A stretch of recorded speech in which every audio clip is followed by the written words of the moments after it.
Hello, friends. This is Confessions with Amy. Here we share new confessions every day. They praised my work, but never my name. My numbers showed up in every quarterly report, my strategies pitched in every investor call. But the credit always floated upward, away from me, like steam rising through a building I helped build from the damn ground. When they won a national client, the VP took a bow. When a contract fell apart, they asked me to smooth it over. When a deal closed, they smiled for the press. I stayed late to fix the onboarding mess they didn't plan for. And still, every review, every feedback form, every executive meeting, we value your support. Support, not leadership, not direction, not power. Support, like I was a rail on someone else's staircase. My name is Camille Rowe, and this is the story of how I was quietly erased and how I came back louder than they could ever handle. I moved to Portland 10 years ago with one suitcase, a marketing degree no one cared about, and a stubbornness that even I underestimated. My first job was at Marwick & Bray, a boutique strategy firm run by men who wore Patagonia vests and said things like, "Let's disrupt the vertical." I started as an assistant, ordering lunches, rewriting decks, listening. Always listening. The partners underestimated me.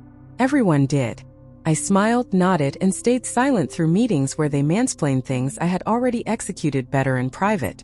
But clients noticed. I remember the first time I handled a call with Stella Gardner, CEO of an eco-beauty line blowing up on the West Coast. Our partner, Jared, was late to the call again, and the assistant transferred her to me.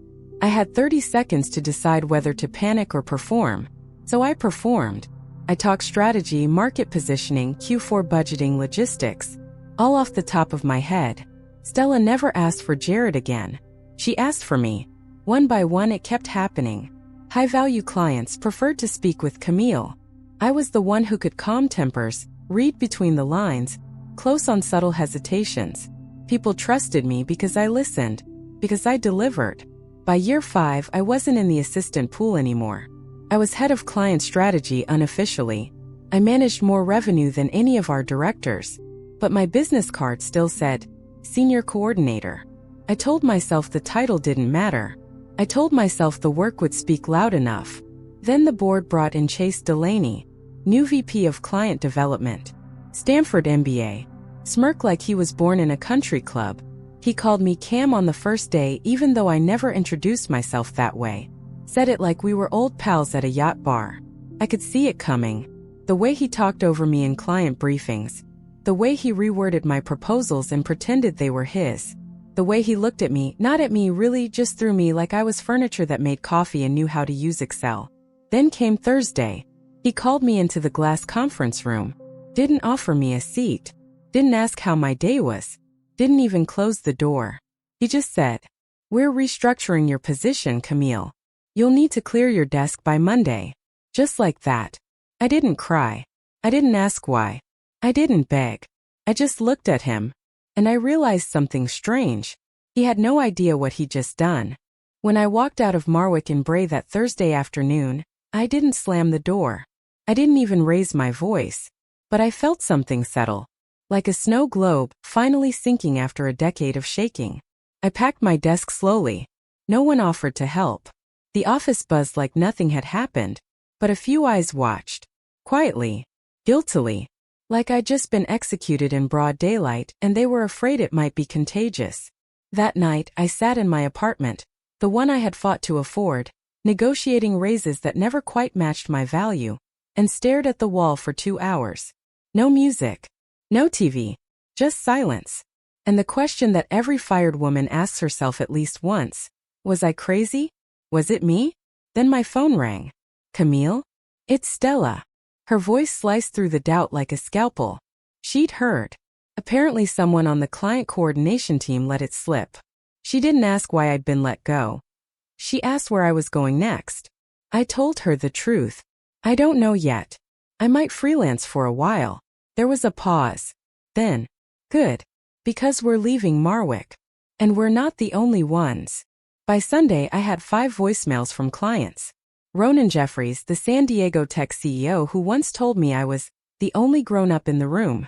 Melissa Trent, whose $7 million contract I personally saved by flying to Seattle during a snowstorm.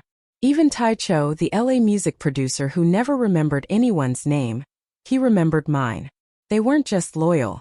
They were furious. One of them said it out loud. "They fired you? Then I'm pulling our contract." By Monday morning, Marwick and Bray was bleeding. And Chase Delaney? He was sending warm emails to clients asking for check-ins. Only no one was answering, because they were calling me. I didn't post about my firing. I didn't rant on LinkedIn. I didn't need to. Word spreads in quiet circles. Executive assistants, PR consultants, junior partners, the people who actually run the machine they talk. By the end of the week, I'd booked 3 freelance strategy sessions and 2 contract consultations. I didn't even have a website yet. I remember sitting at my kitchen table, still unemployed technically, watching my inbox flood with meeting requests. And I realized something. They never owned the clients. They never owned me. I built that trust with my time, my instincts, my voice. And now, for the first time in 10 years, I didn't owe it to anyone but myself. There's a freedom that comes right after you lose everything. It's cold and it's sharp, but it's yours. Like walking out into midnight air with bare feet. You feel every stone, every shift of the wind. That was me in March. No job, no title. But for the first time, every call I answered was on my terms. I didn't tell people I was available for freelance work. I said, "Let's talk business." Small shift in language, big shift in posture. I worked out of the old back room at Bridget's Cafe in Selwood, a place with sticky tables and perfect coffee. I used to come there on Sunday mornings just to breathe. Now it was my conference room. The first time I wrote a contract, I Googled how to do it. The second time, I used a template. By the third time, I had a lawyer on retainer. I didn't take every offer. I didn't say yes to clients who asked for discounted rates or promised exposure. I remembered all the times I'd been told to be grateful for less. I decided I'd rather eat cereal 3 times a day than sell my value for comfort. The first full retainer I signed was Stella's. She paid above my asking price. Said she should have done it years ago. That one check covered the next 2 months of rent. By April, I had an LLC. By May, I had a name. Pulse Strategies. People said it was clever, a nod to staying ahead, staying alive. But to me it was personal. Because that's what I'd been. The Pulse. And they fired it. Some nights I worked until 3 a.m. Not out of fear, out of fire. There's something obsessive that kicks in when you're building something no one else sees yet. You forget to eat. You cancel dates. You stop explaining yourself to people who still work 9 to 5.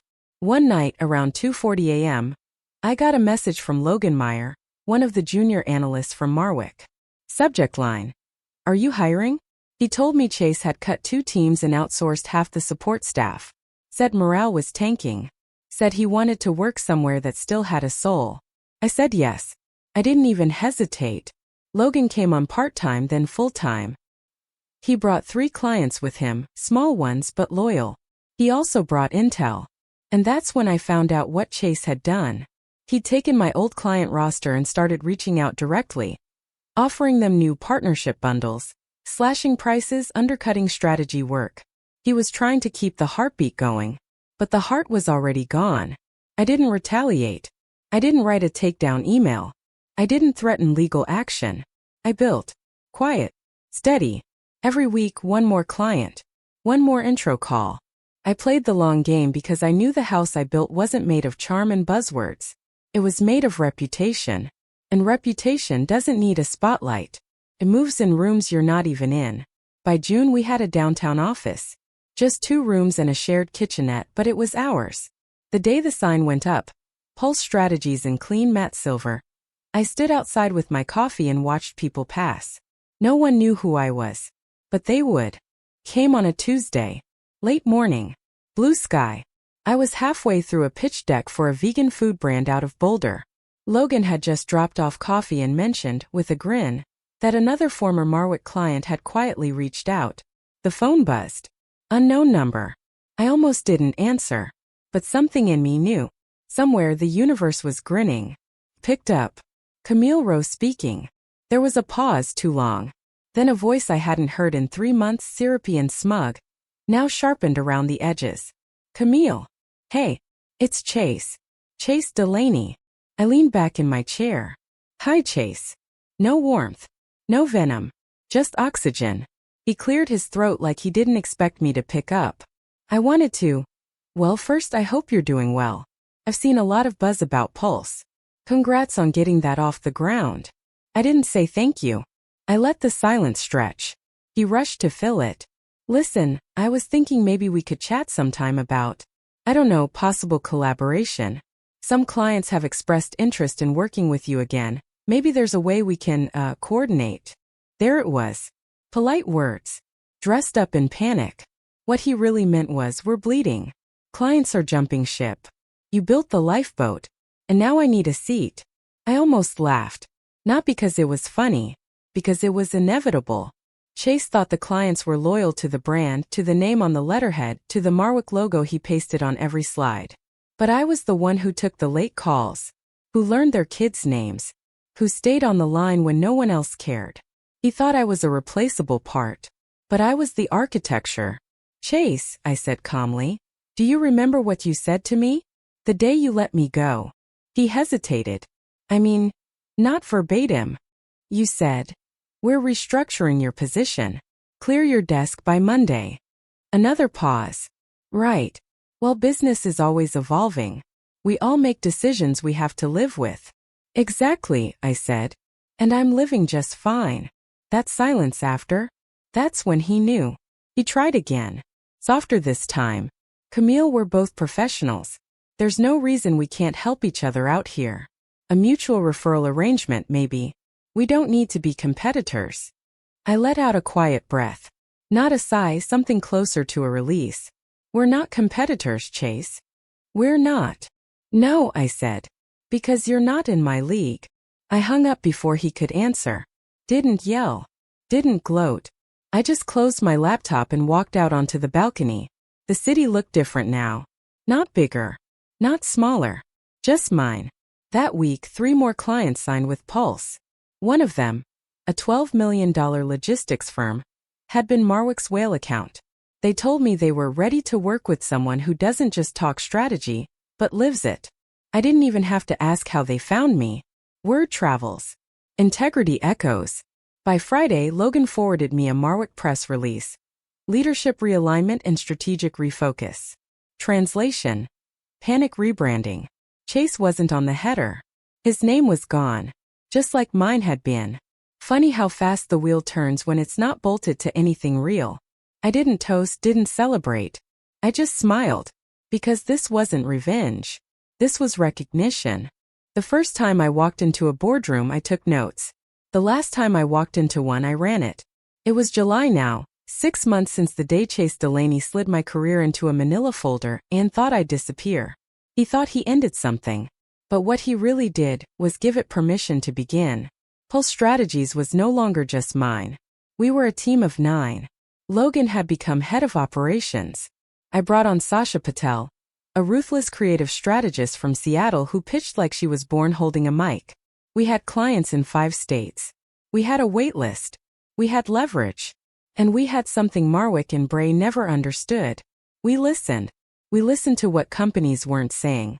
To what customers wanted but didn't have language for. To what brands needed to stop faking and start doing. We didn't just sell strategy. We sold alignment.